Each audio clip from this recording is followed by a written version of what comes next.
Amém. Amados irmãos, amadas irmãs, vamos desfrutar da quinta-feira, semana 2. Fazer uma pequena correção.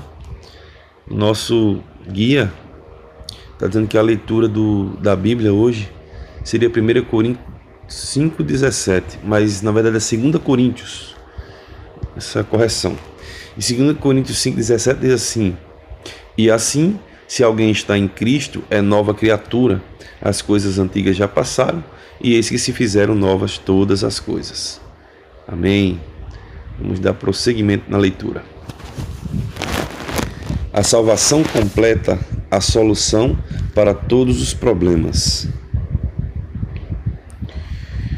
O posicionamento de Romanos de 1 e 2 Coríntios na Bíblia. Nesse capítulo falaremos sobre o arranjo divino quanto ao posicionamento de Romanos e de 1 e 2 Coríntios na Bíblia. A disposição desses livros nas Escrituras se deve, antes de tudo, à vontade de Deus e não apenas ao critério do autor, conteúdo e destinatário. Deus conhece cada detalhe da natureza humana e sabe que quando o homem se depara com algum problema, tende a ficar preso nele. Na verdade, as duas epístolas de Paulo aos Coríntios foram escritas antes de sua epístola aos Romanos. Nas cartas aos Coríntios, Paulo trata de vários problemas enfrentados pela igreja em Corinto. E na carta aos Romanos, ele fala sobre a salvação completa de Deus. Portanto, Deus colocou Romanos antes de 1 e 2 Coríntios, para não ficarmos concentrados nos problemas que existiam na igreja em Corinto. Essa sequência maravilhosa das Escrituras é para que saibamos que o poder que há no Evangelho de Deus é a solução para os problemas da igreja. A salvação apresentada no livro de Romanos é a salvação para todos os problemas mencionados por Paulo em sua primeira carta aos Coríntios. O teor da primeira epístola aos Coríntios. De acordo com o relato do apóstolo Paulo, os problemas da igreja em Corinto estavam relacionados à divisão em função de opiniões divergentes e preferências por este ou aquele apóstolo. A imoralidade. Um membro da igreja se atreveu a possuir a mulher do seu próprio pai.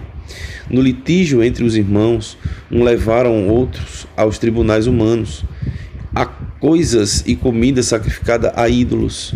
A dificuldade em reconhecer a autoridade apostólica e ao uso inadequado dos dons espirituais. A primeira carta de Paulo aos Coríntios foi escrita em Éfeso. Mais tarde, ele enviou seu cooperador Tito a Corinto para saber como os irmãos reagiram às suas palavras. Paulo usou palavras duras com o teor de advertência para tratar dos inúmeros problemas que existiam ali.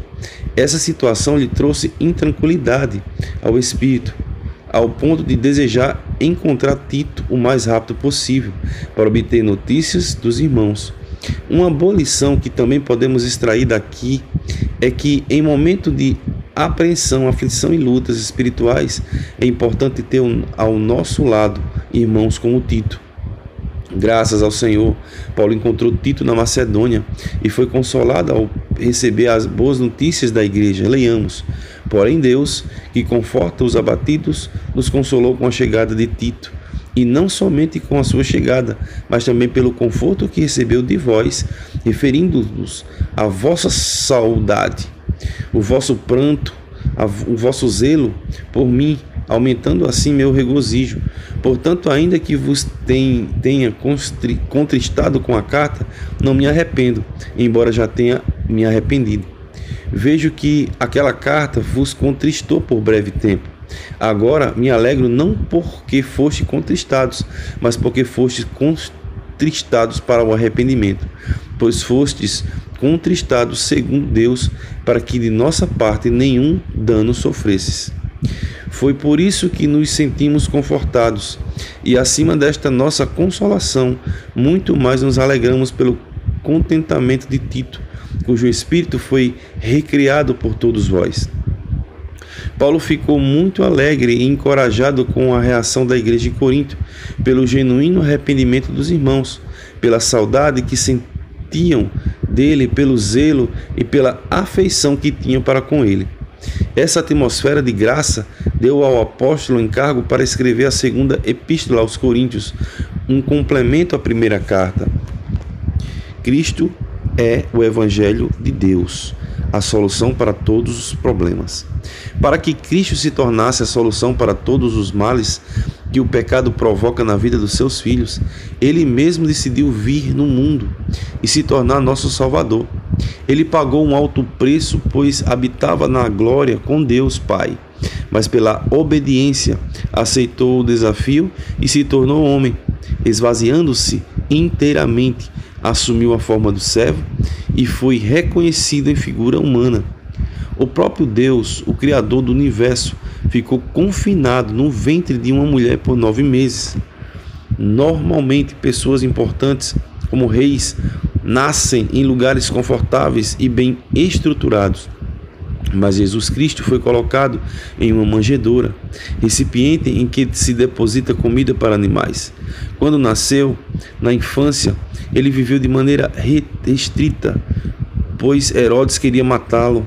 Aos 12 anos, após regressarem de uma festa em Jerusalém, seus pais não o encontraram entre os parentes e os conhecidos. Jesus estava no templo, no meio dos doutores, ouvindo os interrogando-os. Na adolescência, ele já demonstrava interesse pelas coisas do Pai, conforme respondeu a seus pais quando o inquiriram: por que me procuráveis? Pois não sabeis que me cumpria estar na casa de meu Pai? Com aproximadamente 30 anos, a fim de cumprir toda a justiça, Jesus foi batizado por João Batista e em seguida deu início a seu ministério. Em todas as coisas que Jesus realizou em seu ministério, a dependência de Deus Pai era absoluta. Ele era constante em seu viver, retirando-se para orar em secreto, porque era dependente da vontade do Pai. Ele foi examinado pelos sacerdotes, escribas e fariseus, e não havia culpa nele. Diante da crucificação, Jesus sentiu angústia e pavor. Ao morrer por nós na cruz, ele destruiu as coisas negativas, como o pecado, o mundo, o nosso velho homem, a carne e Satanás.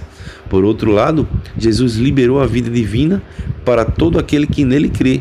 E hoje, graças ao Senhor, podemos nascer de novo e ser uma nova criatura. Aleluia, amados irmãos. Aleluia. Glória a Deus. Na leitura de hoje nós vemos o arranjo soberano de Deus, né? 1 e 2 Coríntios foram escritos antes do livro de Romanos. Daí, quando a gente abre nossa Bíblia, nós vemos o quê? Romanos sendo colocado antes dos dois livros, que seria 1 e 2 Coríntios.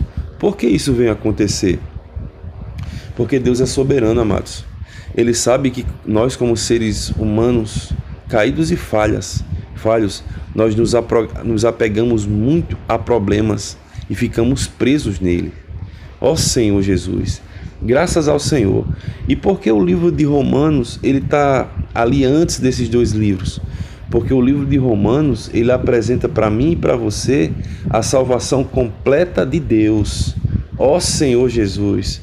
Irmãos, isso é maravilhoso. A salvação ela é completa. Amém? Não é uma parte, ela é completa. No livro de Romanos mostra que existe um antídoto para todos os males e todos os problemas humanos, seja qualquer um deles. Por exemplo, de acordo com o relato do apóstolo Paulo, por exemplo, quais eram os problemas que a gente, quando abre o livro, principalmente de 1 Coríntios, a gente se depara com eles? Irmão, são muitas coisas. Problema de divisão, problema de opiniões, assim, divergente entre irmãos, preferências entre os apóstolos. Eu sou de Paulo, eu sou de Cefas, fulano é de Apolo. Aí tem uns bacanas que a gente diz assim, eu sou de Cristo. A igreja em Corinto, irmão, tem problema de imoralidade. A gente leu aqui que teve um jovem que se atreveu a dormir com a sua madrasta, né? Ainda teve problema de litígio entre irmãos. Um irmão arrumou problema com o outro, de repente o irmão, arruma um advogado e bota ele na justiça. Isso é trazendo para os dias de hoje, né? E ainda tinha problema de comidas sacrificadas a ídolos. Senhor Jesus, tinha ainda dificuldade de reconhecer a autoridade apostólica de Paulo. Meu Deus, eram muitos e muitos problemas. Se esse livro a gente lê, se ele tivesse sido escrito, aliás, ele foi escrito antes, mas se ele tivesse sido colocado na Bíblia antes, irmãos, como seria complicado para nós, né? Aí Deus, em sua infinita sabedoria, em sua infinita grandeza, nos traz a luz para percebermos que o antídoto para os males é Cristo ressurreto, que resolve todo e qualquer problema. Porque onde abundou o pecado, amados, superabundou a graça. Oh, Senhor Jesus. Paulo, quando escreveu 1 Coríntios, ele ficou, irmãos, tão preocupado com o teor da sua carta, tão preocupado mesmo, que ele mandou seu cooperador Tito saber como é que os irmãos em Corinto tinham recebido aquela carta. E enquanto Tito não retornou, Paulo ficou extremamente angustiado. Graças ao Senhor, né? Paulo encontrou Tito na Macedônia.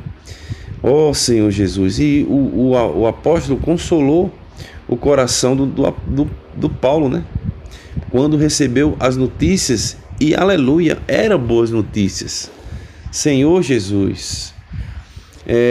Olha só, um versículo diz assim, porém Deus, que conforta os abatidos, nos consolou com a chegada de Tito. Isso é Paulo falando, né? Irmãos, aleluia pela solução de todos os problemas. Você está triste? Deus, ele vai te alegrar. Você está sem esperança de conseguir aquilo que você quer? Ora ao Senhor. Deus é a solução para isso. Você ainda está preocupado aí com o seu crescimento de vida, com a iminência da volta do Senhor? Irmãos, o Senhor pode te dar crescimento de vida, pode me dar crescimento de vida. Nenhum de nós somos riscados, irmãos, do reino. Nós estamos aqui ainda em vida. Oh, Senhor Jesus, nós devemos agradecer sempre, irmãos, sempre mesmo. Paulo ficou muito alegre, encorajado com a reação da igreja lá em Corinto, né?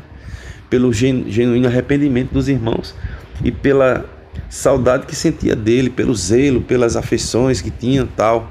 Isso foi maravilhoso. Aleluia, que Cristo é o Evangelho de Deus, irmãos. Cristo é o Evangelho. O Evangelho é uma pessoa. Tem até um hino que diz assim, e a palavra é uma pessoa, que o Espírito se fez para eu invocar. Maná é a palavra e rescisão. Ó Senhor Jesus. Amados, louvado seja o Senhor, que a palavra é uma pessoa e que o Espírito se fez para eu invocar. Aleluia. O próprio Deus, Criador do universo, ficou confinado no ventre de uma mulher por 9 meses. E teve um nascimento maravilhoso por meio de Jesus, que não nasceu num lugar chique.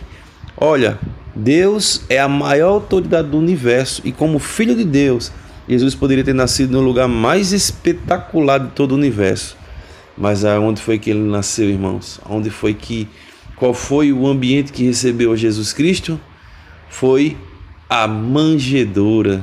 Que palavra bonita, né, irmãos? Para um coxo de boi.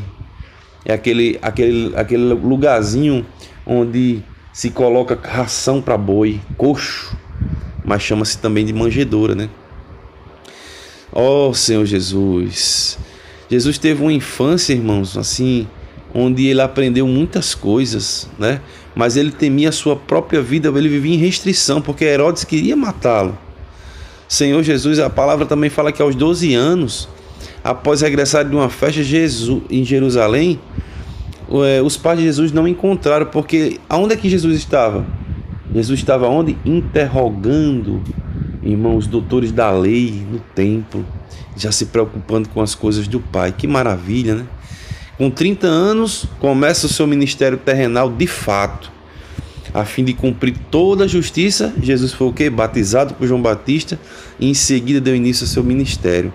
Em todas as coisas, Jesus realizou o seu ministério.